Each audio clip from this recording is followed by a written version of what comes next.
Admiral Jake Morrison stood at the window of the orbital station watching the stars. Earth hung below him like a blue marble.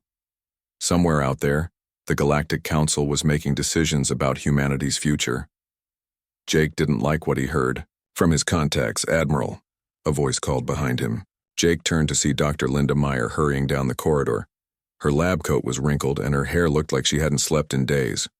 "What is it, Linda?" Jake asked. "We did it," she said, her eyes bright with excitement. "We finally cracked the quantum jump drive." Jake felt his heart race. For 3 years they had been working on this in secret. Using pieces of alien technology they had salvaged from crashed ships, they had been trying to build something the Council said was impossible for humans to understand. "Show me," Jake said. They walked to a secure lab deep inside the station. Only a few people knew about Project Titan. Too many ears listened to every conversation these days. The Council had spies everywhere. Inside the lab, Captain Mike Turner was waiting. He was the best pilot in the Earth Defense Force, chosen to fly whatever they built. Mike looked up from a tablet when they entered. "Is it true?" Mike asked. Linda nodded and led them to a computer terminal. "We not only reverse-engineered the quantum drive, but we found a way to make it work with our power systems. The Council technology requires rare crystals.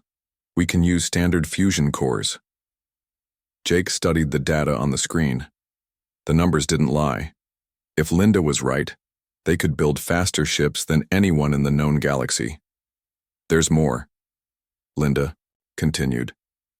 "The alien systems we've been studying, from the Vorthon fighters, the Zalari cruisers, even that Council patrol ship that crash-landed near Mars, they all use similar base technology. I think we can combine them." Mike whistled low. "You mean build one ship with technology from multiple alien races?" "Exactly. The Council keeps all their species separate. They never share technology. But we have pieces from all of them. If we put them together, we'd have something they've never seen before," Jake finished. An alarm suddenly blared through the station. Red lights flashed. "Unknown ships entering the system," a voice announced over the intercom. "3 contacts bearing Mark 7. Jake hit his communicator. "Control, this is Admiral Morrison. Identify those ships." "They're not responding to hail, sir. Configuration matches Council scout vessels." Jake exchanged glances with Linda and Mike. "Get to your stations. Linda, lock down all project data. Mike, prep your squadron." As they moved to leave, Linda grabbed Jake's arm. "Sir, if the Council is sending scouts, they suspect something," Jake said grimly. "The energy signatures from our tests must have reached them." Minutes later, Jake was in the command center. The 3 Council ships appeared on the main display. Small, sleek vessels designed for stealth and observation. "Admiral," the communications officer said, "we're receiving a message from the lead scout." "Put it through." A harsh, clicking voice filled the room. "Earth Station, you are conducting activities beyond your authorized technology level. Prepare for Council inspection." Jake knew the rules. According to the Galactic Council, humans were too young, too violent, too unstable to be trusted with advanced technology. They could trade with approved species. They could travel to designated systems. But they could not develop certain technologies. "This is Admiral Morrison," Jake responded. "All Earth activities comply with Council treaties. Your inspection is not necessary." "Negative, Earth Station. We have detected quantum flux patterns inconsistent with your technology level. Lower your shields and prepare for boarding." Jake's mind raced. If the Council found their work, everything would be lost. They would confiscate the technology, probably restrict Earth's space travel even further. Some hardliners on the Council wanted to limit humanity to their own solar system. "Sir," his tactical officer whispered, "our defense systems can handle 3 scouts. But if we attack, it's an act of war. And if we let them inspect, we lose any chance of building what might save us," Jake replied quietly. Through the viewport, Jake could see the Council scouts moving closer. Their scanning beams swept across the station. In a few minutes, they would detect the hidden lab, the prototype components, everything. "Linda is right about the technology," Mike's voice came through his earpiece. "I've seen the data. If we can build this ship, it changes everything." Jake made his decision. Power up the quantum shields, full stealth mode. Emergency Protocol 7. The bridge crew hesitated for a moment, then moved to comply. Emergency Protocol 7 was rarely used. It meant hiding their activities using experimental technology that barely worked. What if they detect the quantum shields themselves, the operations officer asked. Then we'll deal with that problem when it comes, Jake said. Engage. The station shimmered slightly as the experimental shields activated.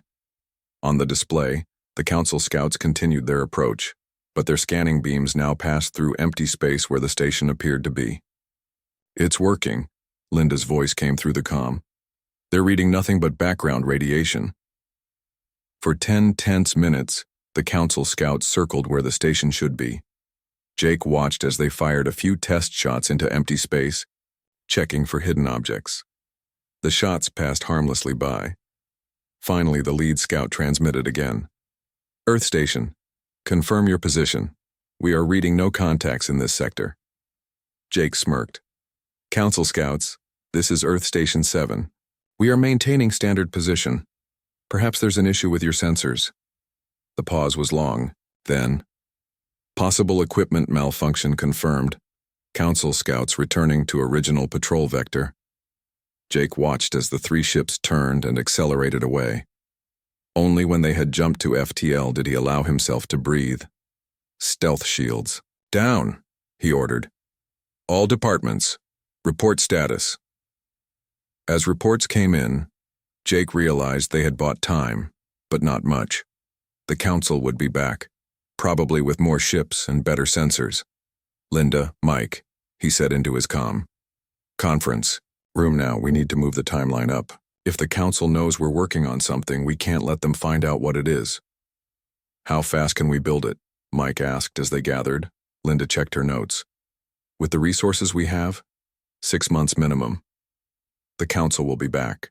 Before then, Jake said, we need a place to build where they won't find us, somewhere they've never been. The asteroid belt, Mike suggested. Lots of hiding places. Not enough. We need somewhere outside the system, but not so far that we can't defend Earth if needed. Jake looked at the star charts on the wall. What about here? He pointed to a red dwarf system 6 light-years from Earth. That's Council space, Linda pointed out. Technically, Jake said with a slight smile, but it's on the border. And sometimes the best place to hide is right under your enemy's nose. Mike nodded slowly. When do we start? Jake looked at both of them. These were the people he trusted most. If humanity was going to survive as more than just another subject race, it would depend on what they did next. We start tonight, he said. Code name, Project Defiant. The asteroid belt was different than Commander Ben Hayes expected. Darker, more silent. The massive rock they had chosen as their hidden shipyard drifted among thousands of others, invisible to anyone not looking for it specifically. Another shipment coming in from Europa, his second-in-command reported.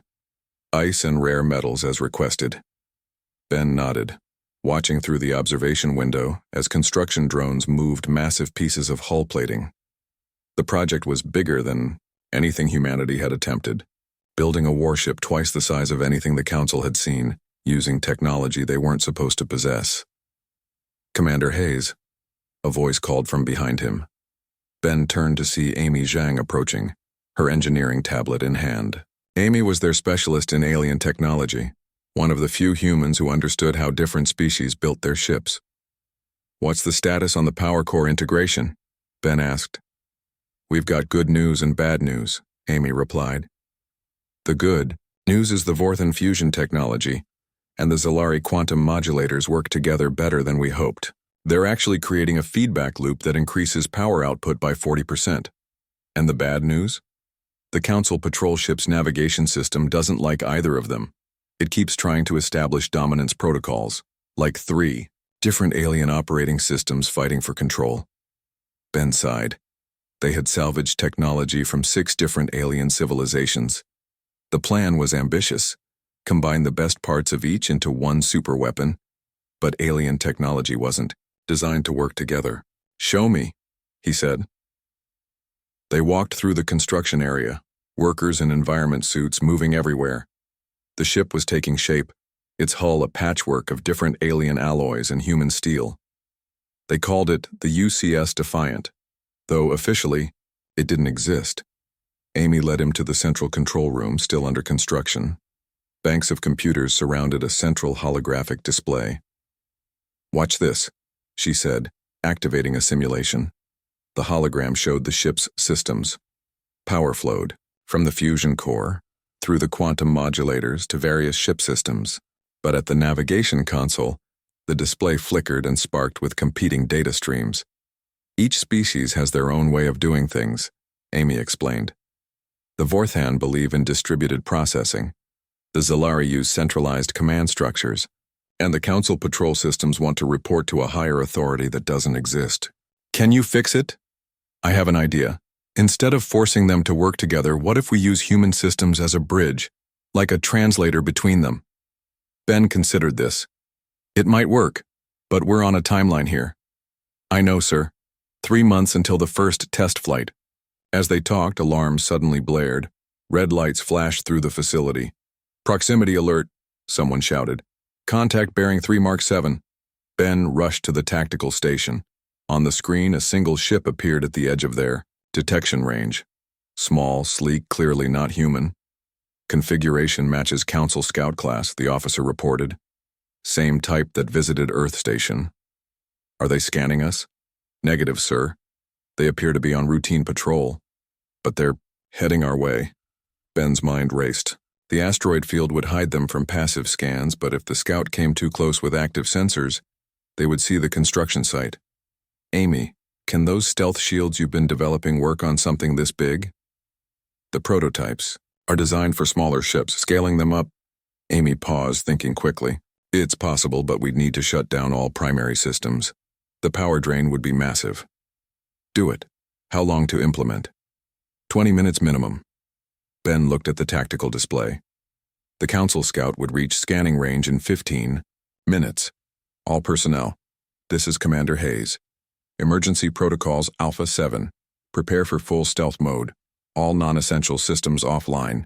Anyone not vital to stealth operations, evacuate to secure zones. The facility erupted into controlled chaos. Workers powered down equipment, secured tools, and moved to designated safe areas. Amy ran to the power control center with a team of engineers. Ben watched the clock tick down. 13 minutes. 12. 11. Sir, the tactical officer said. The Council ship just changed course. It's coming directly at us now. Coincidence, or did they detect something? Unknown, but they're running active scanners. Ben hit his comm. Amy, status. Almost there, sir. The alien systems don't want to power down cleanly. 15 more seconds. The minutes crawled by. At the 5-minute mark, Amy's voice came through. The comm. Ready, sir. Engaging stealth systems. Do it. The lights dimmed throughout the facility as power diverted to the experimental stealth field. On the monitors, Ben watched their energy signature drop to almost nothing. 3 minutes later, the Council Scouts' scanning beam swept across their position. Ben held his breath as the beam paused, swept back, then moved on. For 2 hours, the PI Scout circled the area. Twice more, its sensors focused on their location. Each time the stealth field held. Finally, the Council ship moved away, accelerating toward the outer system. Stand down from stealth mode, Ben ordered. Damage report. As systems came back online, Amy made her way back to the command center. We did it, she said, exhausted. But I found something interesting. When we engaged the stealth field, the alien systems actually worked together for the first time. The Vorthan technology compensated for the Zalari power fluctuations. The Council navigation system coordinated with our human control interfaces. You mean the threat made them cooperate? Exactly. Like they recognized a common enemy. Amy smiled. I think I know how to make them all work together permanently. We don't force them to integrate, we give them something to fight against. Explain. In computer science, it's called an adversarial system. We create a security protocol that constantly challenges each system to perform better. They'll naturally work together to overcome it. like a permanent emergency that makes them cooperate. Ben thought about this. It was crazy enough to work. How long to implement? 2 weeks. Maybe less. Do it. But keep monitoring for council ships.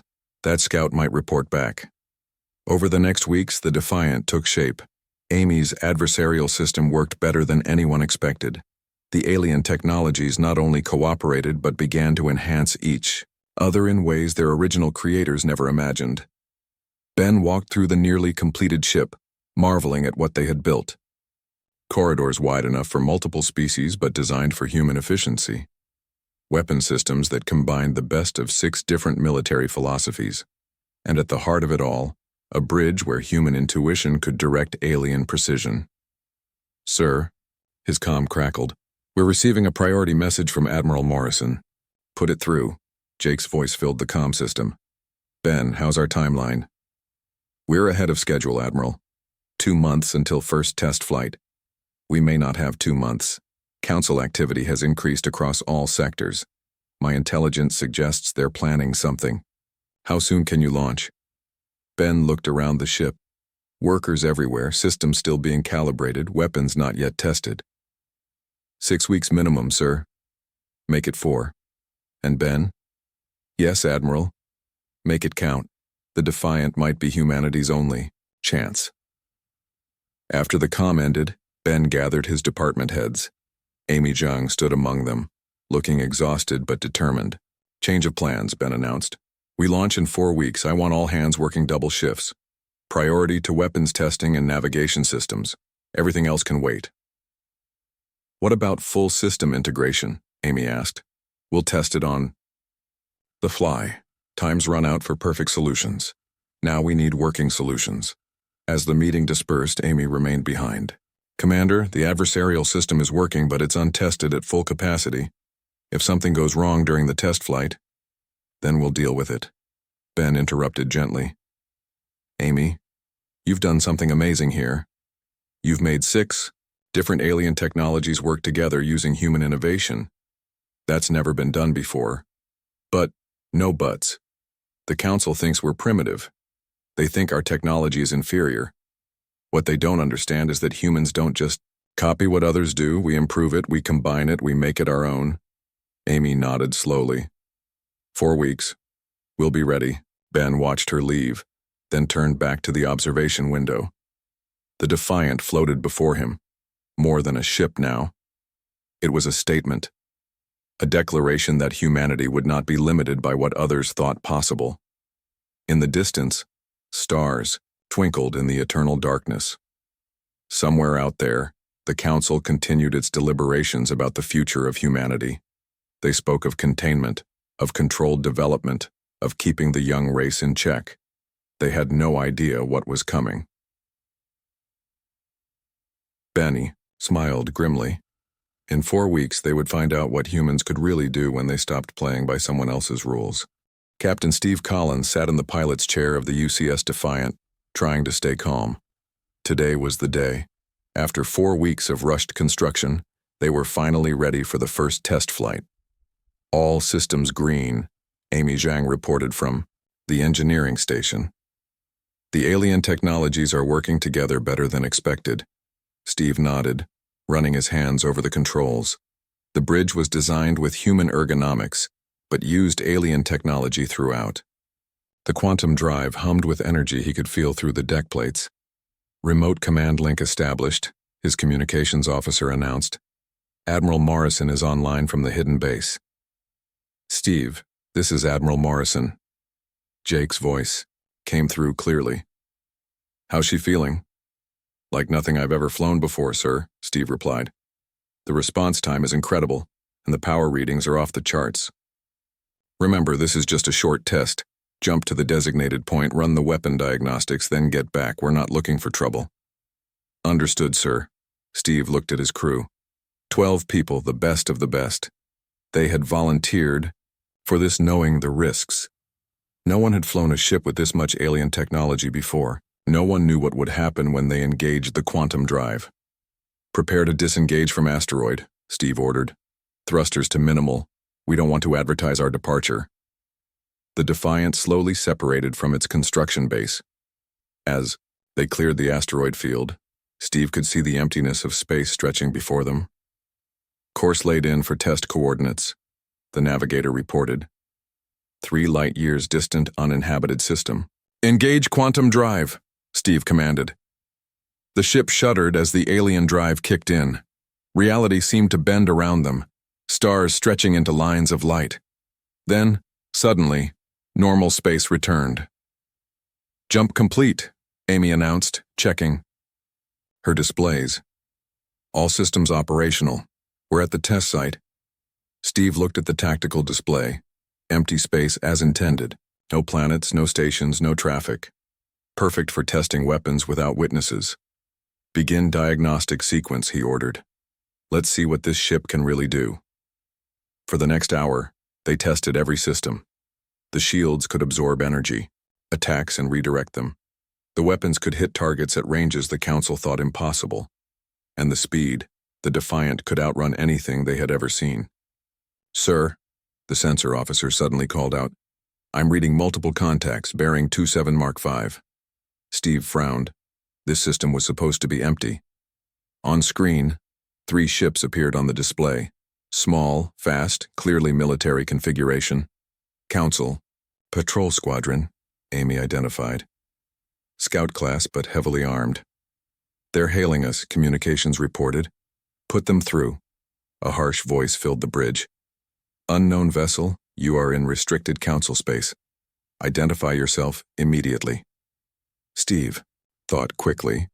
They were on the edge of Council territory, technically legal but suspicious, and the energy signatures from their weapons tests had probably attracted attention.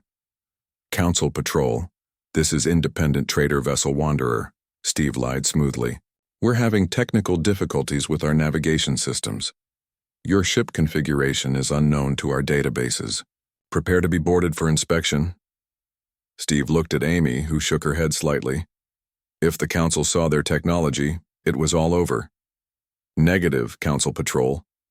Our technical difficulties require immediate departure from this sector. We will clear your space immediately. Unacceptable. You have violated established protocols. Lower your shields and prepare for boarding. The 3 Council ships began moving closer, targeting systems active. Admiral, Steve called through their secure channel. We have a situation. I'm reading it here. Jake's voice came back. 3 Council scouts attempting to board. Current. Orders? Steve watched the enemy ships approach. They were outnumbered and technically in the wrong, but if they let the Council board, Project Defiant was finished. Steve, Jake continued, you know the protocols. Avoid conflict if possible, but protect the technology. Understood, sir. Steve turned to his crew. They all knew what was at stake. Battle stations, raise shields, prepare evasive maneuvers. Sir, the weapons officer said, we haven't tested the combat systems at full power. Then I guess we learn as we go.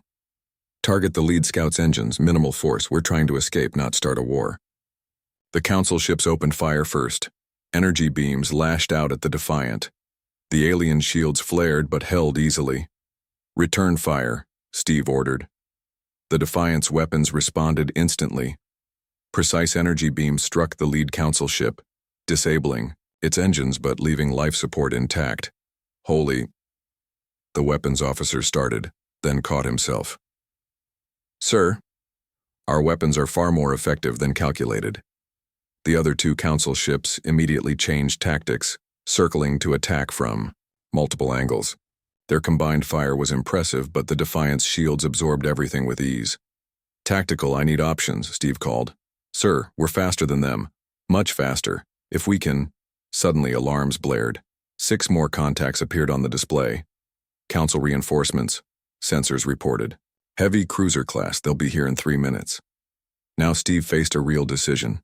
9 Council ships total, with a heavy cruiser that outclassed anything humanity had ever faced. But the Defiant had capabilities they hadn't tested. Amy, can our quantum drive handle a combat jump? Theory says yes, but we've never tried it under fire. First time for everything. All hands prepare for emergency jump. Calculate course for home. Steve, Admiral Morrison's voice came through. Be careful.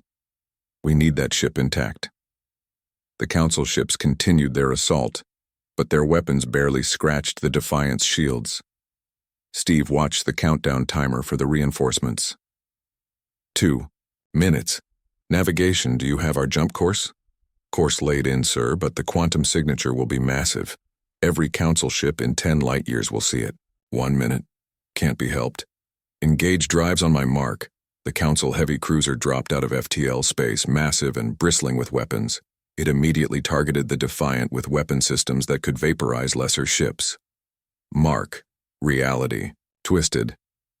The quantum drive screamed to life, pulling the Defiant out of normal space. Energy blasts from 9 Council ships passed through empty space where they had been moments before. The jump seemed to last forever.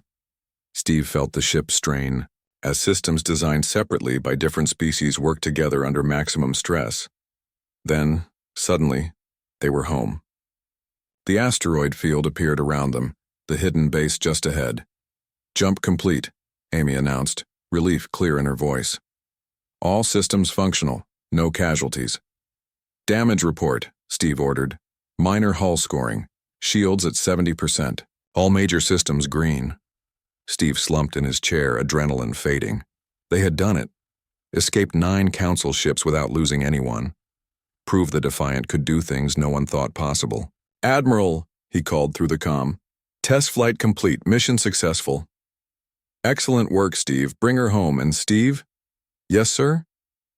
You just showed the Council something they never expected to see. A human ship that's better than theirs. As the Defiant docked with the hidden base, Steve looked at his crew. They had looked death in the face and won through superior technology and human ingenuity. But he also knew this was just the beginning. The Council had seen their ship, had seen its capabilities. They would be back with more ships, more weapons, more determination. The test was over. Now came the real challenge. Good work, everyone, Steve announced to the bridge crew. Rest while you can. Something tells me we're going to be busy very soon. Through the viewport, stars twinkled in the darkness. Somewhere out there, Council ships were already reporting to their superiors. War councils were being called. Fleets were being assembled. The countdown to open conflict had begun. Steve smiled grimly.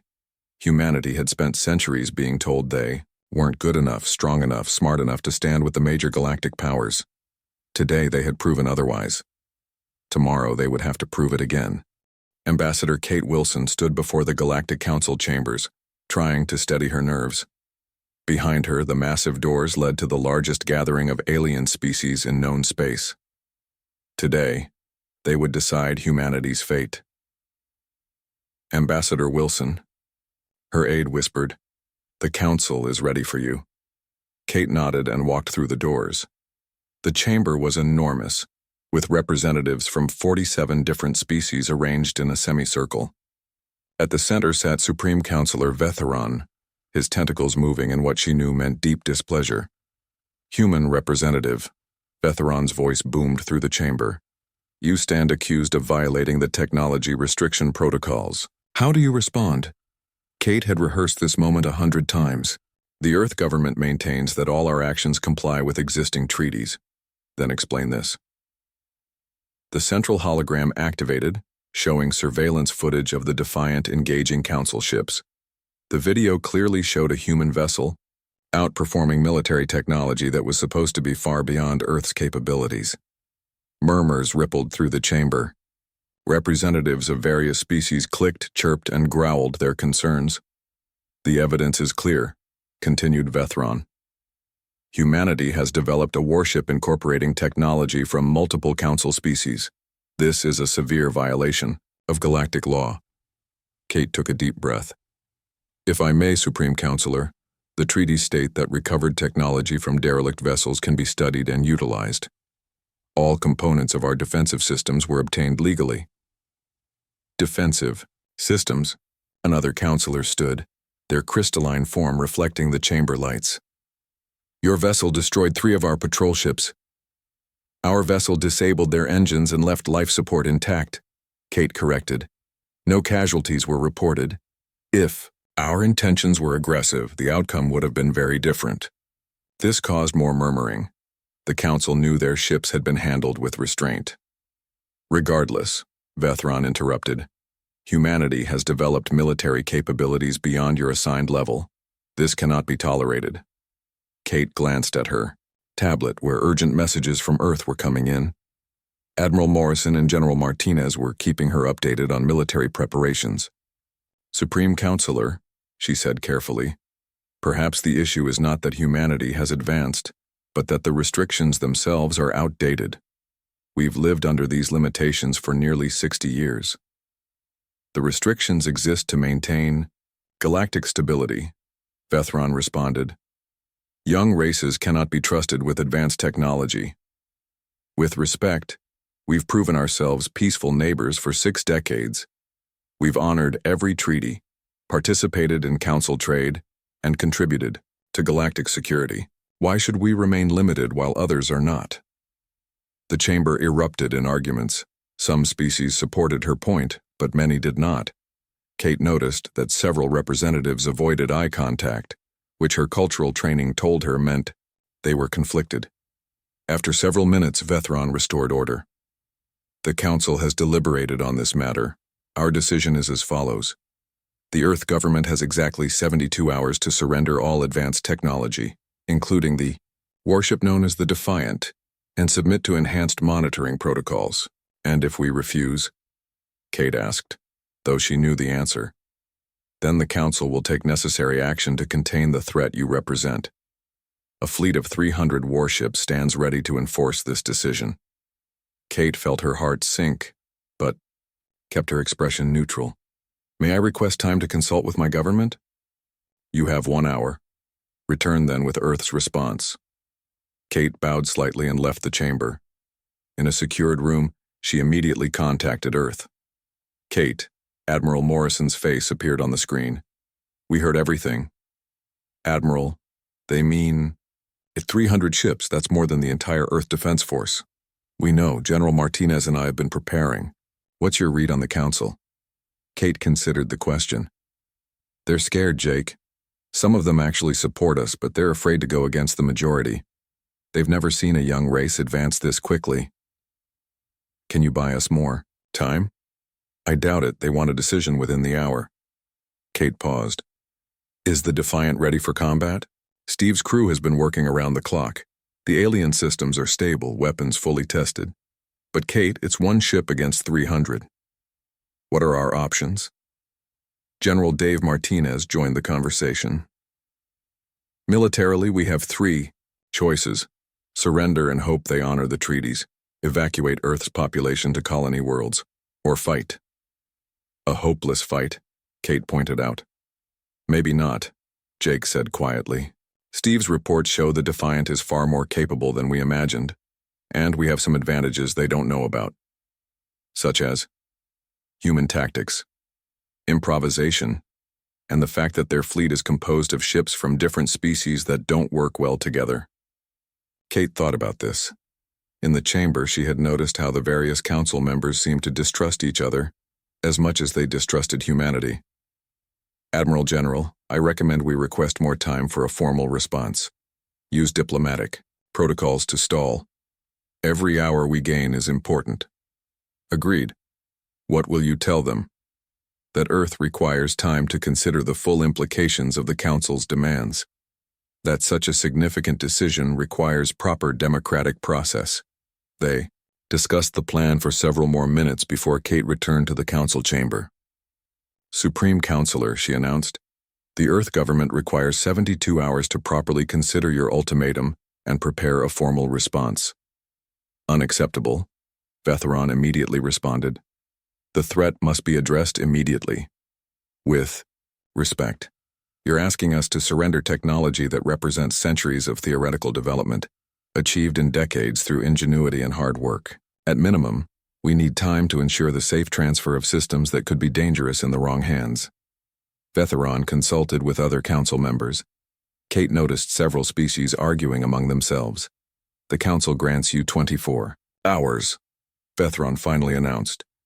At that time you will surrender the technology or face the consequences. Thank you, Supreme Counselor. As Kate left the chamber, she activated her secure communicator. Admiral, we have 24 hours. Understood. Kate, when you meet with them again, remember something. What's that? The Council thinks they're giving us a choice. They think they can control this situation through overwhelming force. But sometimes the biggest mistake is underestimating your opponent. Back on Earth, in a secure bunker deep beneath the Pacific Ocean, the leaders of Earth's government and military convened. 24 hours, President Maria Lopez announced to the room. That's our countdown. Admiral Morrison, General Martinez, give us our options clearly. Jake stood first. Option 1, full surrender. Turn over the Defiant, share all technology, accept whatever restrictions they impose. Which could include a complete blockade of Earth, Dave added. Possibly worse. Option 2, modified compliance. Surrender some technology but retain defensive capabilities. Try to negotiate a middle ground. They won't accept that, Kate said. The Council wants complete control. Option 3, Jake concluded, we fight. The room fell silent. 1 ship against 300, the Defense Secretary said slowly. Those are impossible odds. True, Jake acknowledged, but we're not just fighting with the Defiant. We're fighting with human determination and ingenuity, and we have something they don't expect. Which is allies. Several Council species have contacted us privately. They're tired of the current power structure too. They won't openly oppose the Council, but they won't actively help either. That still leaves us outnumbered, the President noted. Yes, but battles aren't won by numbers alone. They're won by strategy, by technology, by the will to fight for something worth fighting for. The President looked around the room. I want a recommendation from each of you. One by one, Earth's leaders voted. When the last vote was cast, the decision was clear. We fight, President Lopez announced. God help us all. As the meeting ended, Jake remained behind with Kate and Dave. 72 hours, Kate said quietly. That's how long we have to prepare humanity for war. The Defiant will be ready, Jake promised. Steve and his crew have something to prove. We all do, Dave added. The Council thinks we're children playing with dangerous toys. Time to show them what human adults can do. Kate looked out the window at the star-filled sky. Somewhere out there, 300 warships were preparing to teach humanity a lesson. In 24 hours, they would learn that humanity had a few lessons of its own to share. Captain Lucy Anderson stood on the bridge of the UCS Defiant, watching the massive fleet approach on her sensors. 300 Council warships dropped out of FTL space near Saturn's rings, exactly as promised. Sensor status, she called out. All contacts confirmed, Lieutenant Alex Brown responded from the weapons station. 50 heavy cruisers, 120 medium cruisers, and 130 light attack ships, plus the command ship, the Dominion. Navigation. What's our position? Hidden behind Saturn's moon Enceladus, Lieutenant Sam Green reported. Stealth systems at full power. They don't see us yet. Lucy had taken command of the Defiant after Steve Collins volunteered to lead Earth's decoy fleet of conventional ships. It was a desperate plan, but the only one that gave them a chance. Admiral Morrison, are you reading this? Lucy asked through the secure channel. We see them, Lucy. Jake's voice came through. Remember the plan. Let the decoy fleet draw them in. Hit them when they're focused on us. Understood, sir, standing by. Lucy watched her tactical display as Earth's fleet of 40 conventional ships moved to meet the Council armada. It looked brave. It looked hopeless. Incoming transmission from the Council command ship, her communications officer announced. Put it through. Supreme Counselor Vethron's voice filled the bridge. Human vessels, you have 60 standard minutes to surrender unconditionally. After that time, we will take the planet by force. Steve Collins responded from his position leading the decoy fleet. Council forces, you are in violation of sovereign Earth space. Withdraw immediately. You dare threaten us with your primitive ships? You only prove our point. Humanity is too dangerous to remain unchecked. The line went dead. Time to first engagement? Lucy asked. 20 minutes at current vectors, Alex replied. Lucy looked at her crew. They were the best of the best, but they had never fought a real battle. Today, they would face odds no military commander in history had overcome. All hands, this is Captain Anderson. In a few minutes we will reveal ourselves and engage 300 enemy warships. I won't lie to you, the odds are terrible. But remember why we're here. We're not just fighting for Earth. We're fighting for the right of all species to grow, to learn, to become more than what others think they can be. She paused, watching her crew straighten with determination. Today we show the galaxy what humans can do when we refuse to accept limitations. Battle stations. The next 15 minutes crawled by. Lucy watched the tactical display as Council ships spread into attack formation. Earth's conventional fleet looked tiny in comparison. Then the first shots were fired. Energy beams crisscrossed space as Earth's ships engaged the outer Council vessels. Explosions blossomed across the battlefield. For a few minutes, humanity's brave deception worked, drawing the Council forces into a focused attack. Now, Lucy commanded. Engage all systems. Decloak. Let's dance. The Defiant burst from behind Enceladus like a ghost becoming solid. Instantly, every Council sensor locked onto the massive warship that had appeared among them. Target the nearest heavy cruiser, Lucy ordered. Full power to weapons. The Defiant's alien-enhanced weapons fired. Brilliant energy beams lashed out, striking the Council cruiser's shields. Unlike previous encounters, these shields held barely. Their shields are stronger than the patrol ships, Alex reported. But our weapons are cutting through. Evasive maneuvers don't make us an easy target. The Defiant dove toward Saturn's rings, its hybrid alien drives pushing it to speeds that defied physics. Council ships turned to pursue, their weapon systems tracking but unable to land clean hits. 20 ships breaking off to engage us, Sam called.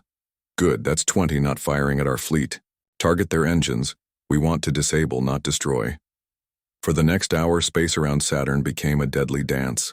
The Defiant used the planet's gravity and ring system to its advantage, diving through ice and rock that interfered with Council targeting systems. Its shields absorbed incredible punishment while its weapons struck with surgical precision.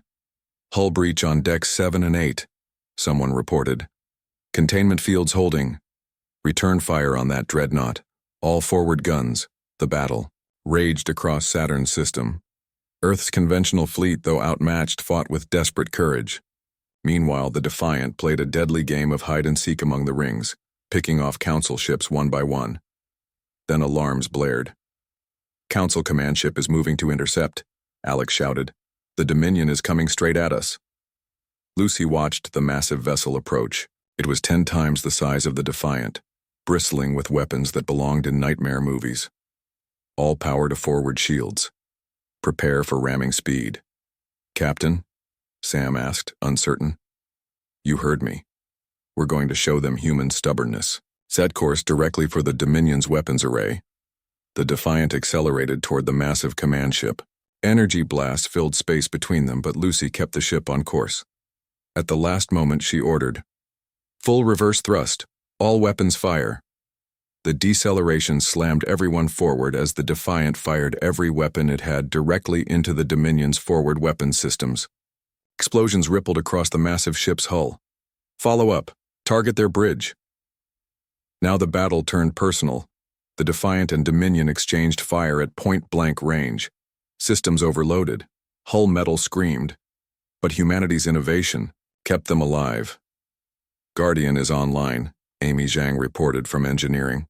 The ship's AI system, evolved from the adversarial protocols, took control of damaged systems and began redistributing power in ways no individual could manage. Impossible. Vethron's voice cut through static. Your ship should be destroyed. That's what you never understood, Lucy replied, opening a channel to the Council commander. You see young and primitive? We see potential. You see danger. We see opportunity. You try to control what others can become. We let them choose for themselves. The Defiant's weapons found the Dominion's main reactor. The massive ship shuddered as internal explosions tore through its structure.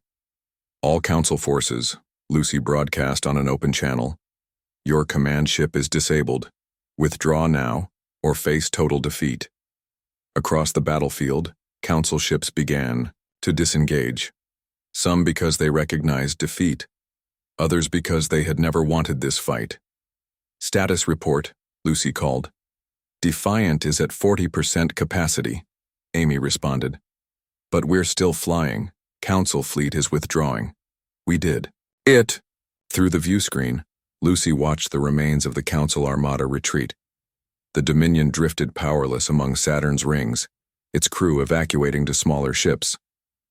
Admiral Morrison, she called through the comm. Mission accomplished. Brilliant. Work, Lucy. Return to Earth. All of you. As the Defiant limped toward home, Lucy looked at her battered crew. They had been blooded in battle and emerged victorious. More importantly, they had earned respect. 3 days later, Lucy stood before the Galactic Council once more. But this time the chamber was different. Supreme Counselor Vethron was absent. In his place sat representatives who had secretly supported humanity all along. Captain Anderson, the new Supreme Counselor, announced. The Galactic Council formally recognizes Earth as a full member race with all rights and privileges. The technology restrictions are hereby lifted. Thank you, Lucy replied. We look forward to peace and cooperation. Outside the council chambers, Ambassador Kate Wilson met Lucy with a smile. Well done, Captain. What's next for you and the Defiant? Lucy looked up at the stars visible through the massive viewport. Explore, learn, maybe help other young races find their own path. Humanity's new mission? Same as always. Prove that no one has to accept limits on what they can become. In the distance, the Defiant drifted in dry dock, being repaired and upgraded. Soon it would return to space, no longer as a weapons of desperation, but as a symbol of what was possible when a species refused to accept the word can't. The Council had feared humanity's super warship. In the end, they had something much more powerful to contend with, the human spirit. And that, Lucy thought, was far more dangerous to the status quo than any weapon ever built.